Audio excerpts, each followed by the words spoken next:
I want to bring in Nebraska Congressman Michael Flood. He chairs the Republican Main Street Caucus. Mr. Chairman, your reaction to the unfortunate and tragic events of yesterday?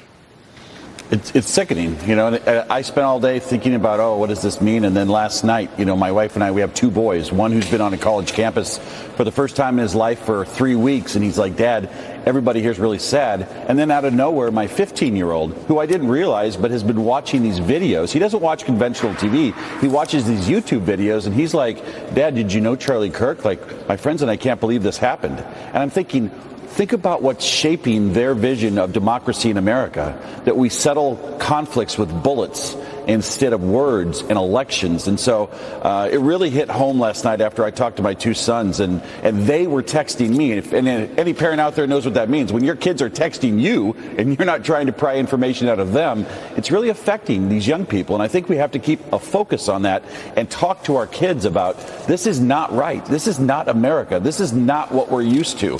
And it needs to stop. But I think you bring up something that I think is so important, and that's what Charlie did. He was out there on college campuses. There were chapters for Turning Point USA at more than 3,000 college campuses, and he went out there. I mean, he was a teenager when he first got involved in politics, but he was hopeful. He was positive. Do you worry that that's being lost in the discourse that we now find ourselves in, when it's not just negative and violent rhetoric, but it's now violent actions? And this isn't, just to be clear, I mean, one of your colleagues, Steve Scalise, he almost died in a political shooting attempt. The president of the United States, President Trump, there were 2 attempts on his life, 2 last year. How do we not make this the new normal? Well, what I thought about all day yesterday was, why did I open up that text on my phone that had such a graphic video of what happened? And I think about kids seeing that, and I think about this whole generation of people that he inspired on these college campuses and these 15-year-olds, and they see something that graphic.